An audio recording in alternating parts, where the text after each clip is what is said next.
Bonjour à tous, merci pour votre présence. Alors, à ceux qui sont présents dans l'hémicycle, mais aussi à ceux très nombreux qui nous suivent en ligne, puisque les débats de l'hémicycle sont retransmis en direct sur les réseaux sociaux de l'Impact Tank et de nos partenaires médias.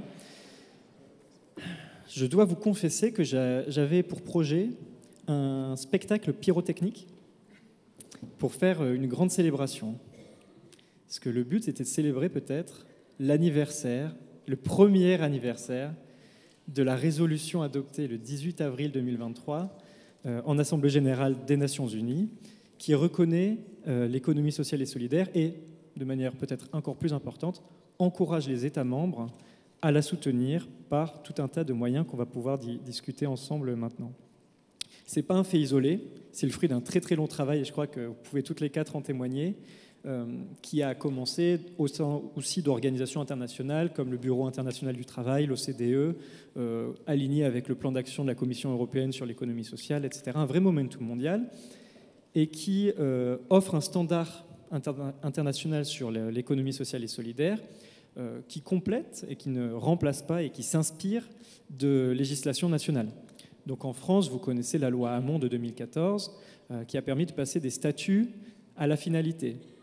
Historiquement, on considérait que l'ESS, c'était les associations, les fondations, les mutuelles, les coopératives, que les statuts faisaient la vertu. Puis en 2014, on s'est dit bien aussi, les entrepreneurs, les sociétés commerciales, dès lors qu'elles poursuivent une utilité sociale, qu'elles ont une gouvernance partagée, peuvent relever de l'ESS. Et là, je pense qu'aujourd'hui, on se pose la question d'un deuxième changement de paradigme, comment on passe de la finalité à l'impact, à la performance sociale.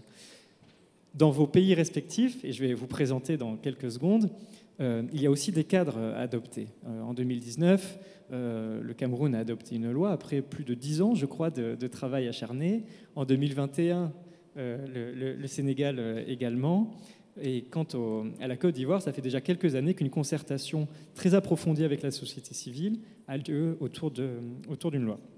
Donc le standard onusien est en place, il permet à tous les pays du monde de s'arrimer, et surtout il encourage les pays à passer la vitesse supérieure.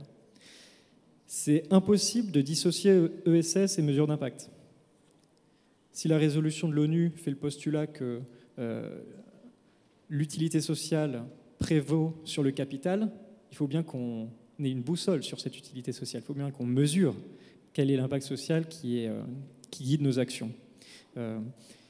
Ça a un effet levier sur les politiques publiques, c'est-à-dire que si on objective d'autres indicateurs que les indicateurs financiers, on peut y arrimer des politiques publiques sur la fiscalité, sur des incentives financières, sur des outils financiers, mais aussi des cadres juridiques. Et donc on touche à un changement systémique, pas seulement d'un petit clan de l'économie sociale et solidaire, mais au changement de l'économie tout entière, puisqu'on adopte une boussole qui est aussi sociale et environnementale. Je suis très à l'aise de parler de cette dimension systémique parce que c'est mon travail au groupe SOS. Je suis Alexandre Laurier, je dirige l'international au groupe SOS, qui est un groupe de 22 000 salariés présents dans 50 pays et qui œuvre au service des objectifs de développement durable. Et j'assure aussi la représentation du secrétariat de l'Alliance Pacte for Impact qui a œuvré à la reconnaissance de l'ESS dans le monde. Et je dois vous faire une deuxième confession aujourd'hui, c'est que parfois j'ai le vertige. Parfois, j'ai le vertige entre le micro et le macro. Parce qu'au quotidien, au groupe SOS, on accompagne des tout petits entrepreneurs. Ça peut être des groupements de couturières au Cameroun, des coopératives agricoles en Côte d'Ivoire. Ça peut être des entrepreneurs sociaux ou des associations d'action sociale au Sénégal. Elles font un boulot remarquable. Par contre, à elles seules, ces aventures entrepreneuriales ne changent pas le système. Et d'un autre côté macro, à New York, Chantal Lynn, quand l'Assemblée générale des Nations Unies adopte une résolution qui reconnaît l'ESS, c'est formidable, mais est-ce que ça change le monde du jour au lendemain? Non plus. Donc le vertige, c'est de trouver la solution pour passer du micro au macro et bâtir un pont. C'est votre boulot à tous les quatre et ça va être l'objet de la réunion entre le micro et le macro. Donc nous avons la chance d'avoir Miss Belmonte Dogo, ministre de la Cohésion nationale, de la solidarité et de la lutte contre la pauvreté de la République de Côte d'Ivoire, très proche et reconnu pour être très proche des préoccupations des Ivoiriens en la matière. Nous avons Madame Victorine Ndiaye, maire de Niaguis, où se développent des projets entrepreneuriaux, d'entrepreneuriat social remarquables, et aussi ancienne ministre de l'économie sociale et solidaire qui peut témoigner durant son mandat des progrès majeurs en matière d'ESS. Nous avons Pauline Effa, présidente du partenariat France et Afrique pour le co-développement, pionnière de l'économie sociale et solidaire en Afrique. Parfois j'ai entendu PAPES de l'ESS, alors je ne sais pas s'il faut le dire comme ça. Et enfin, nous avons Chantaline Carpentier, présidente du groupe Interagence de l'ONU sur l'économie sociale et solidaire, qui a permis évidemment l'adoption de la résolution, qui a plein de jobs en même temps, qui est aussi chef à ONU Commerce et Développement, le nouveau nom de la CNUSED. Je suis ravi de vous avoir parmi nous et je vous propose donc d'explorer ce lien entre le micro et le macro, ce lien entre le public et le privé aux échelles internationales, régionales, nationales, locales, dont vous pouvez toutes témoigner. Et on peut commencer peut-être, Pauline, si tu l'acceptes, à partir du terrain, à partir de la société civile, des entrepreneurs sociaux locaux, pour parler, dans le vif du sujet, d'un exemple. Et je sais que tu parlais notamment de l'exemple des groupements de couturières pendant le Covid, pour qu'on se figure l'impact de ces couturières. Ah, d'accord. Merci Alexandre.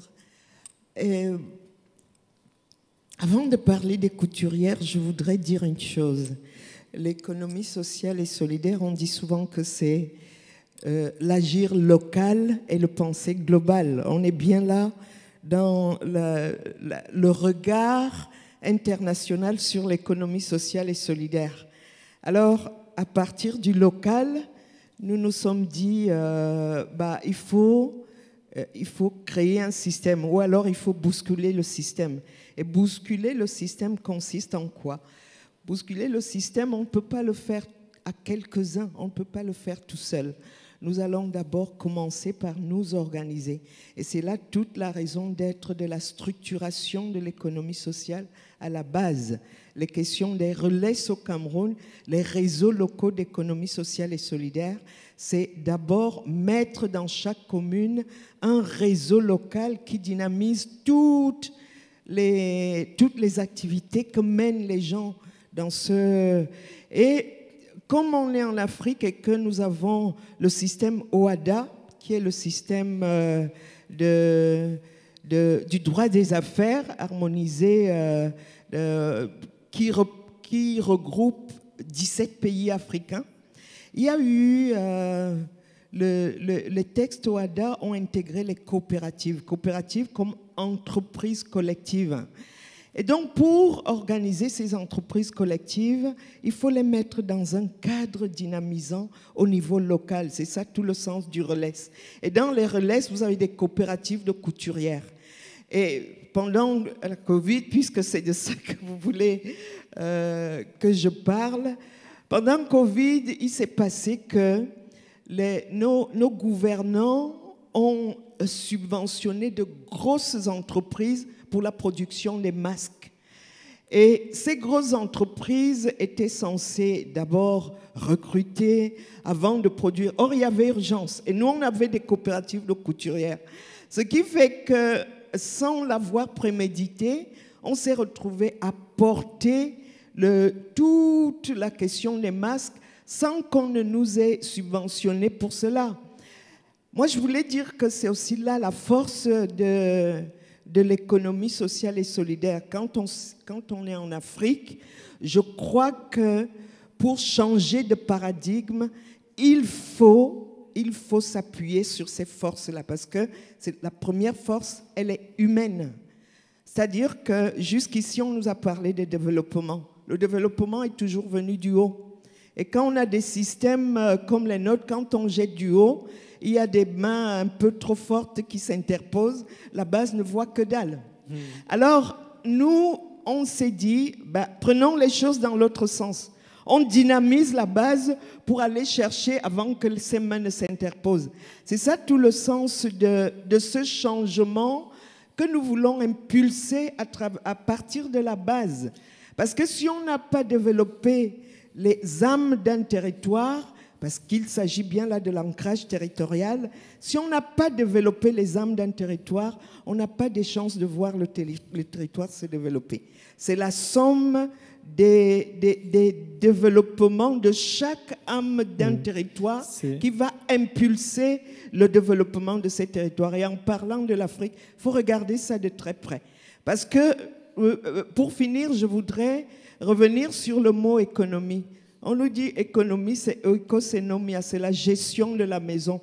D'où vient-il qu'on nous a développé un système qui fait que nos enfants partent de nos maisons, s'envolent et aillent se jeter dans la mer?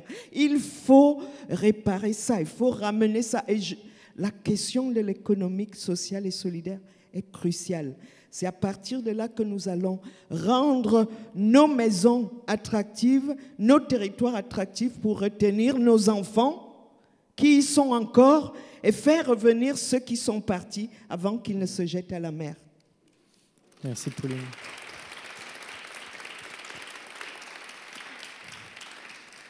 On a mis le doigt, je crois, sur l'importance de ce débat et sur le propos que l'ESS ne se décrète pas d'en haut, mais qu'elle est bottom-up et qu'elle vient des humains qui la composent. Je crois qu'on peut prendre l'exemple flagrant, Madame la ministre Dogo, en Côte d'Ivoire, des associations villageoises d'épargne et de crédit, qui, je crois, changent de nom. Peut-être qu'il faut que j'arrête d'employer ce nom-là, dont vous pouvez peut-être dire deux mots.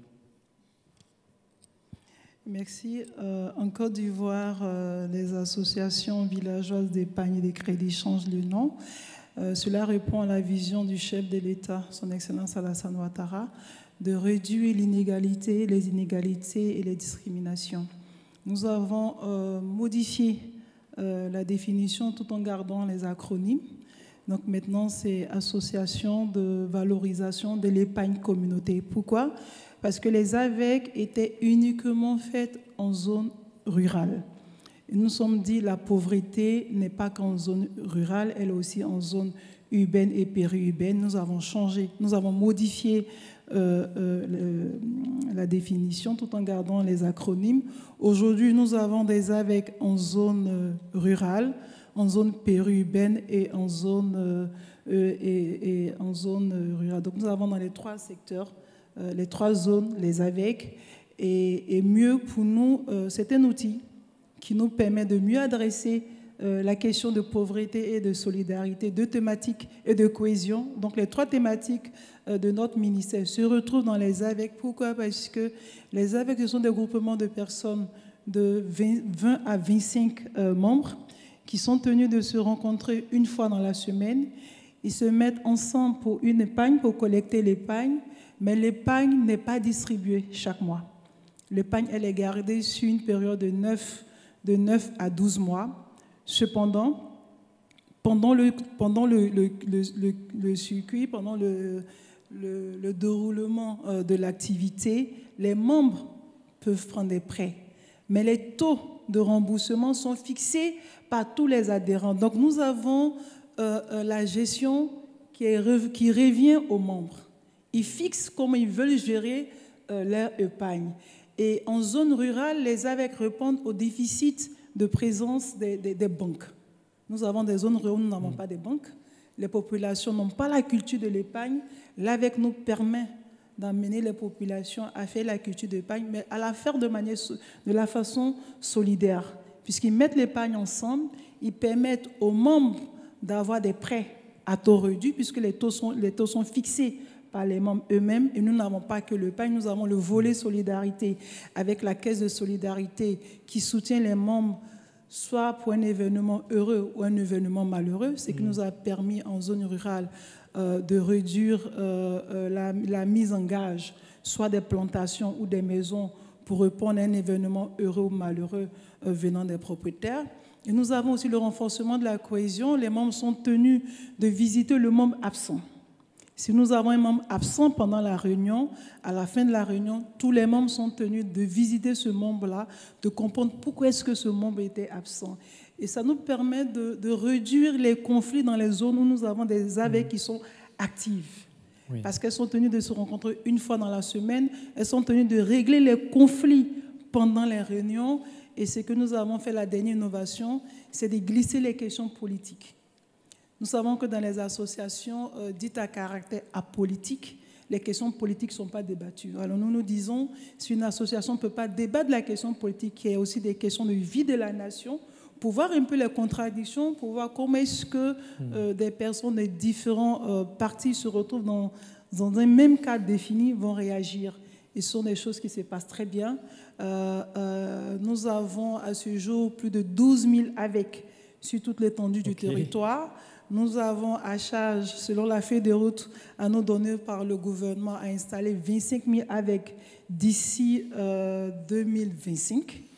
Nous avons, ambitieux, mais nous y arriverons. Et avec le programme des filets sociaux qui consiste à donner 36 000 francs par l'État, qui consiste à donner 36 000 francs chaque 3 mois aux ménages vulnérables, mais accompagné par un paquet de formation et de sensibilisation. Nous avons 1600 avec pour l'année 2023 issus des filets sociaux qui nous ont fait une épargne de 1 milliard, je regarde mon assistante. C'est déjà beaucoup. 1 milliard 100, mais là je dis en francs CFA, peut-être qu'on va convertir en euros pour qu'on se retrouve.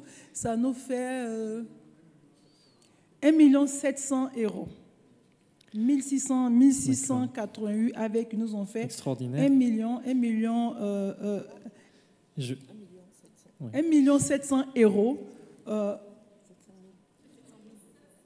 1 700 000 euros fait par 1688 avec issus des filets sociaux. C'est extraordinaire et je suis frappé par une tension qu'il y a entre le fait que ça semble majeur, c'est-à-dire on peut prendre son destin en main, on peut accéder à un filet de sécurité, on peut s'autoriser à rêver, à entreprendre. Peut-être qu'on quitte moins la maison pour se perdre en mer quand on a accès à ces services-là. Et à la fois, c'est paradoxal parce que c'est une politique publique humble qui laisse s'organiser les forces vives du territoire, qui décident de mettre en commun, et ça n'est pas se substituer à elles que juste organiser la manière dont vivent ces AVEC. C'est extraordinaire. Et ça me fait penser, je me tourne maintenant vers Madame la ministre Ndeye, à la manière dont on a de légiférer sur l'économie sociale et solidaire.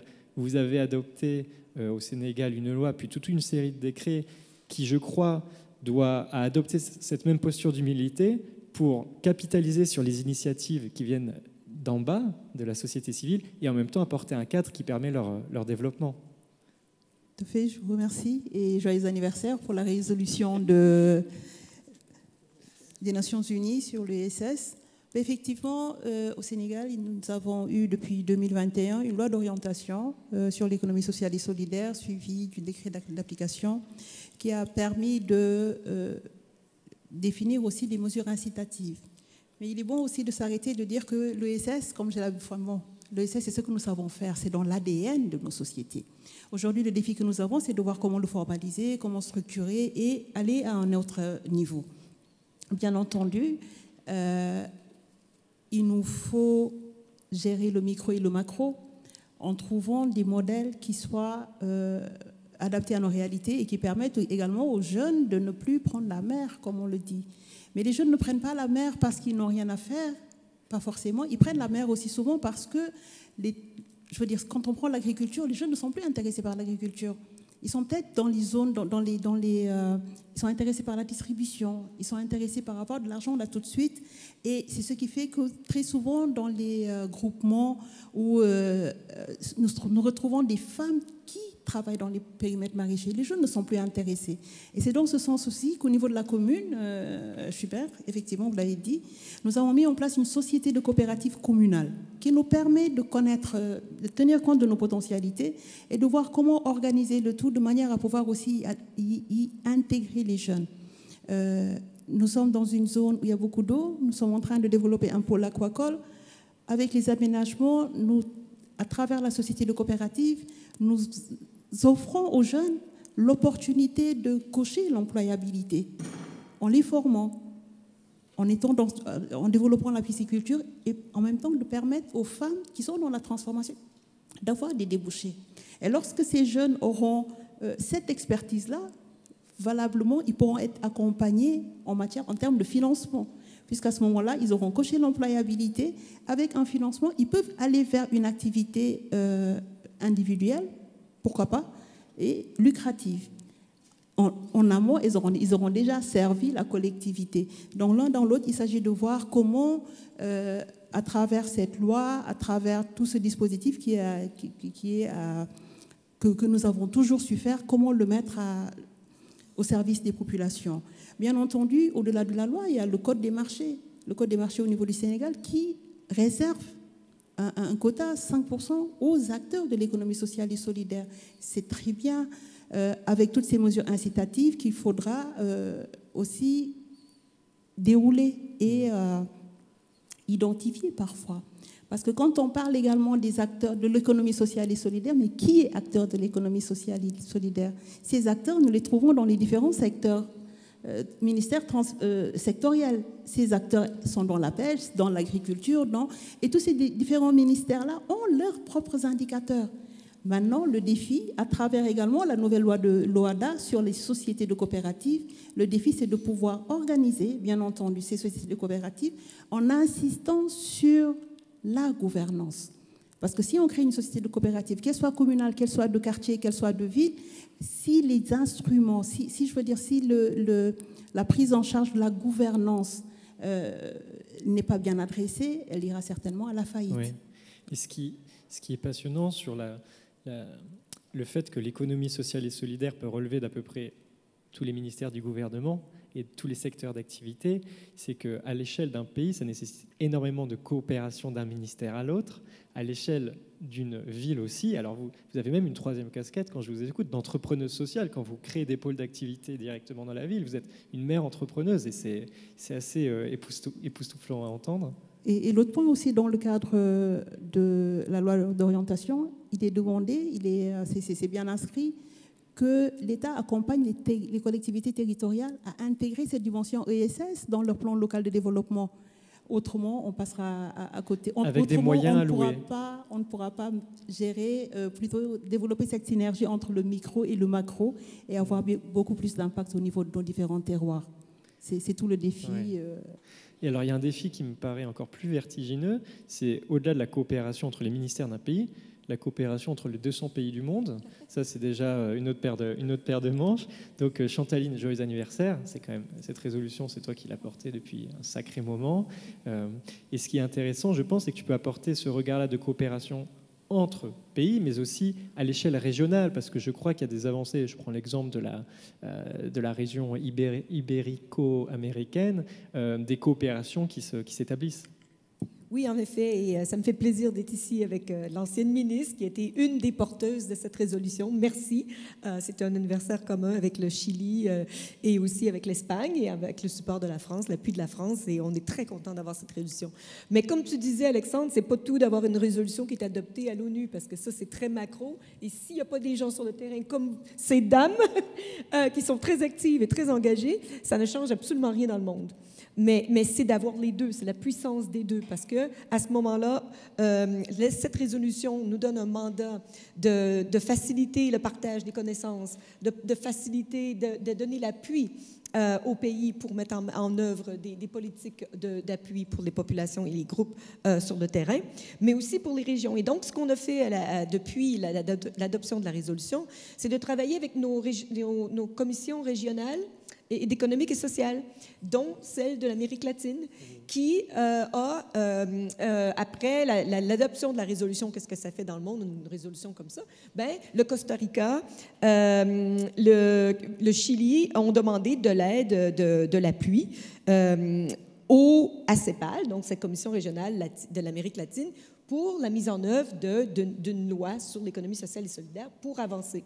Ensuite, ils ont aussi contribué avec, et là je vais vous le dire parce que rapidement, le Brésil, Chili, Colombie, Costa Rica, Espagne, Guatemala, Mexique, pour cette création du réseau ibéro-américain sur la promotion de l'économie sociale et solidaire et une task force régionale. Alors qu'avant la résolution, on n'avait pas ce regroupement, ces pays régionaux qui se mettaient ensemble et qui font en sorte qu'après, ils s'aident entre eux pour atterrir au niveau du terrain. Et nous, à l'ONU, moi, à la CNUSEL, maintenant il faut que je prenne le nouveau nom, l'Agence Commerce et Développement, notre mandat, c'est d'appuyer les autres agences de l'ONU, d'intégrer l'économie sociale et solidaire dans leur propre programme pour que quand ils donnent l'appui aux pays, que ce soit intégré.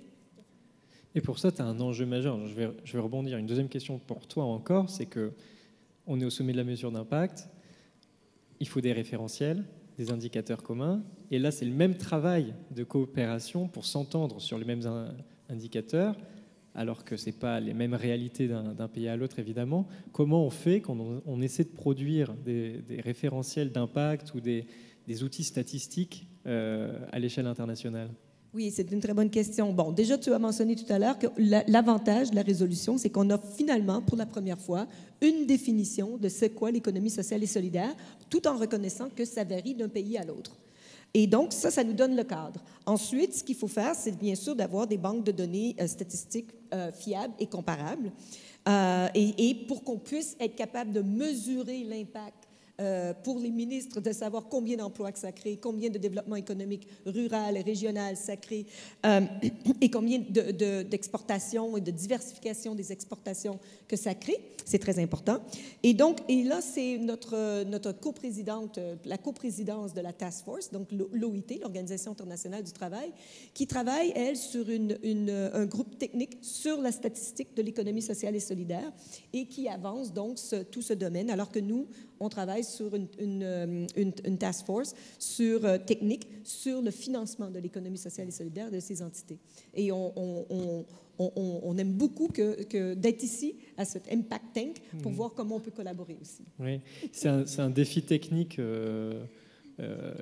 colossal et qui nous amène à prendre un peu de hauteur, c'est-à-dire là on a pas mal parlé des initiatives bottom-up qui viennent du terrain et il ne faut pas tomber dans le panneau de ne parler que de l'économie sociale et solidaire comme d'un silo, mais de voir en quoi adopter des outils statistiques qui permettent de screener l'ensemble de l'économie, permet de parler de la transformation de l'économie tout court pour qu'elle soit plus sociale et solidaire. Et à ce sujet-là, Madame la ministre Dogo, vous êtes ministre de la Cohésion nationale. Vous traitez de la totalité de la cohésion nationale et des politiques de solidarité, de la responsabilité aussi territoriale des entreprises en Côte d'Ivoire. Comment est-ce que vous trouvez que les entreprises qui ne relèvent pas nécessairement d'économie sociale et solidaire, qui peuvent être des acteurs industriels, prennent en compte ces indicateurs-là sociaux? D'abord, il faudrait mentionner que, contrairement au Sénégal et au Cameroun, où ils ont une loi sur l'ECS, la loi en Côte d'Ivoire est en cours.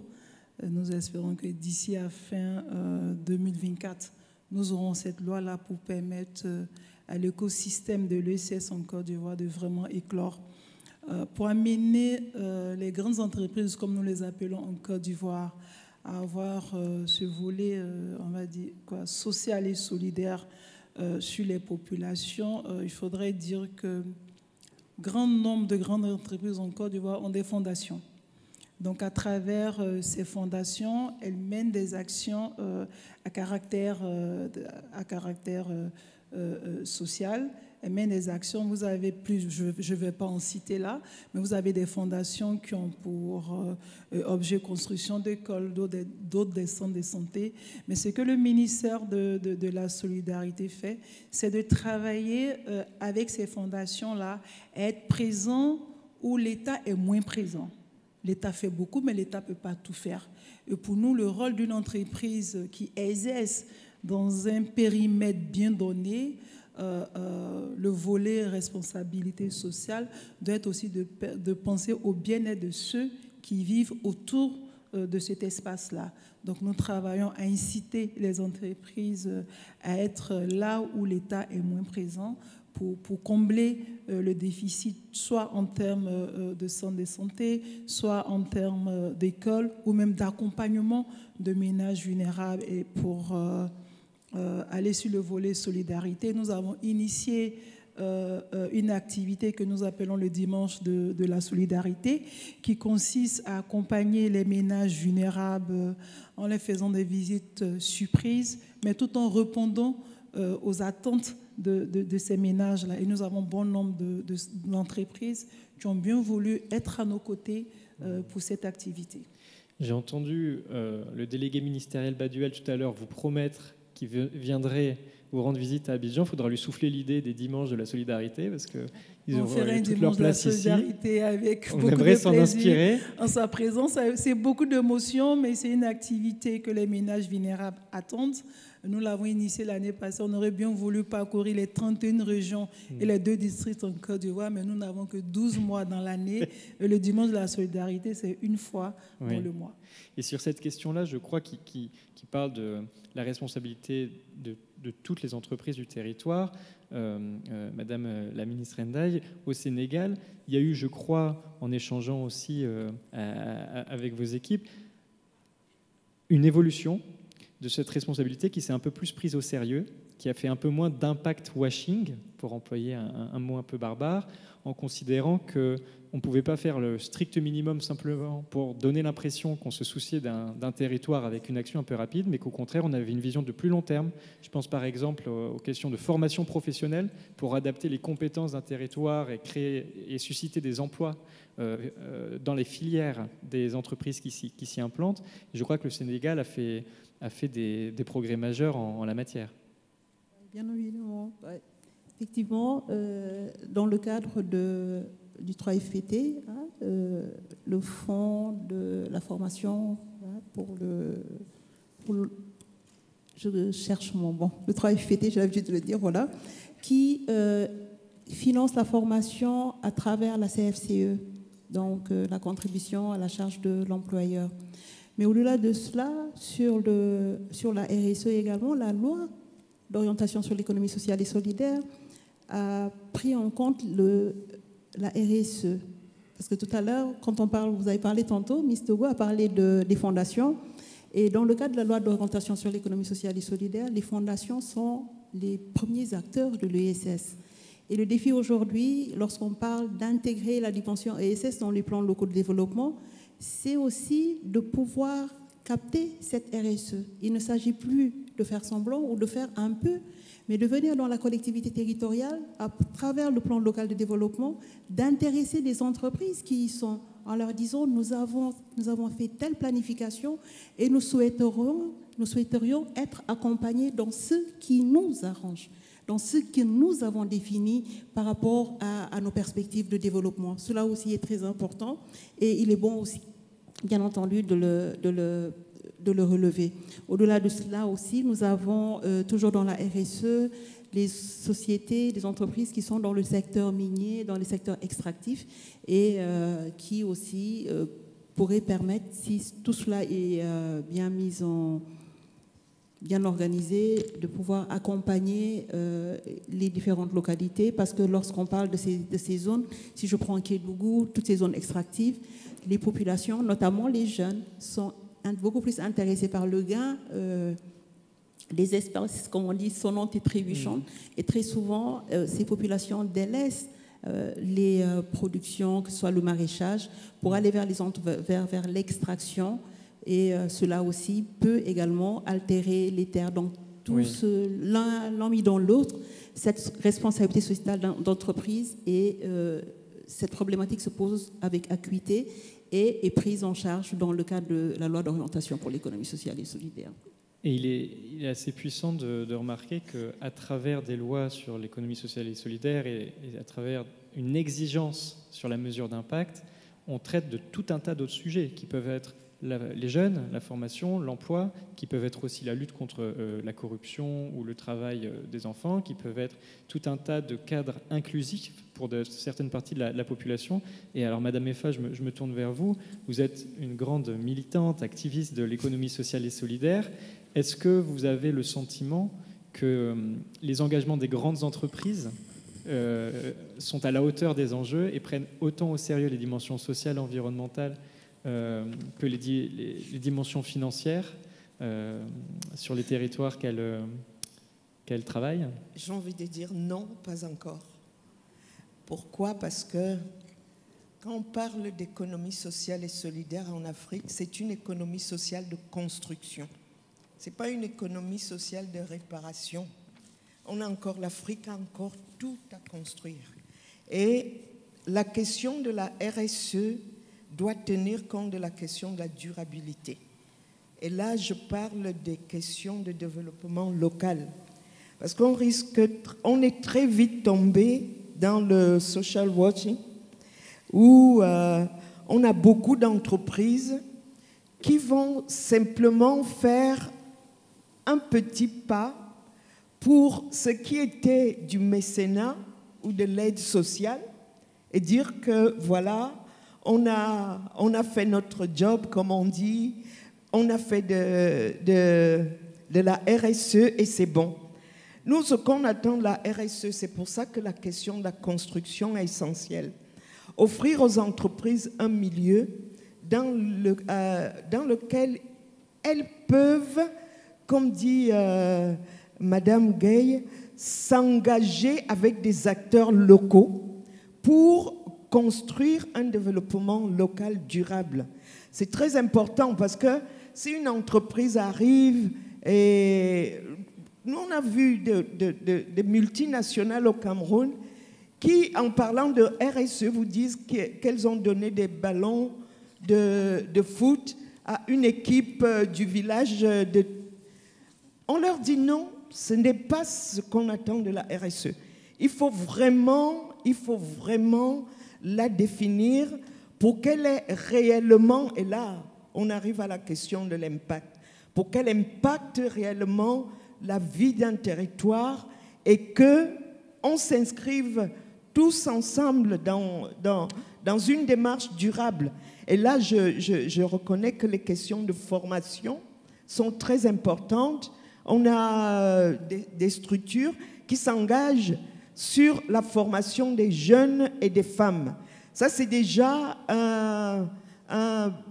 quelque chose de très attendu au niveau de la projection vers un impact local qui dure. C'est-à-dire qu'on inscrit donc les acteurs de l'économie sociale, les entreprises d'économie sociale dans des démarches où ils construisent ensemble, ils construisent collectivement des systèmes durables pour la transformation de ces territoires-là. Donc, il est important d'être très vigilant sur ces questions de RSE pour qu'on ne tombe pas dans quelque chose de très léger où les gens se seront juste donné une bonne conscience et dire « oui, voilà ce qu'on a fait, ne nous demandez pas davantage ». Il y a une réflexion de fond à mener. Je pense que la ministre Gay a souvent plaidé pour que les questions de RSE soient vraiment... attendez, si vous avez structuré le milieu de l'économie sociale et solidaire, il y a la question de moyens aussi. Nous, on pense que la RSE peut être une voie pour apporter des moyens à un milieu bien structuré pour s'inscrire sur la durée. Pour finir, je voulais dire, c'est pas pour vendre quoi que ce soit, puisqu'on parle de la résolution onusienne qui a quand même un an aujourd'hui, jour pour jour. On parlait de l'Amérique latine qui s'organise, mais l'Afrique aussi s'organise. C'est-à-dire qu'on est là en train de préparer le tout premier forum africain de l'économie sociale et solidaire, qui découle des rencontres de Dakar et qui fait accueilli que... par Madame la ministre Ndaye, oui, de GCF. On a lancé un appel à Dakar qui a été entendu et on s'est dit en un an, on va organiser un brainstorming pour pouvoir se doter d'un modèle africain de l'économie sociale et solidaire sans lequel on ne va pas réellement changer l'essai. Si on veut amener, il faut d'abord, on va se concerter là au mois de mai pour pouvoir construire. Quelle date? C'est du 28, il y a la rencontre des jeunes qui se tient le 28 à Yaoundé, au Cameroun. À partir du 28. Voilà, le 28 jusqu'au 1er juin. Merci Pauline. Du 28 mai au 1er juin. Ça sera le premier forum africain de l'économie sociale et solidaire. Le rendez-vous est pris. Le rendez-vous est pris. Le temps qui nous était imparti s'est écoulé. Je vous remercie du fond du cœur.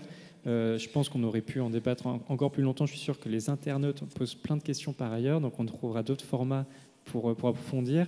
Je crois que cette question-là de la tension entre la construction et la réparation a résonné, puisque j'ai vu toutes les têtes bouger. Elle pose la question aussi du rapport entre l'ESS et le reste de l'économie, et de sa force, par la mesure d'impact, d'inspirer le reste de l'économie. Donc on a fait un bon pas en avant.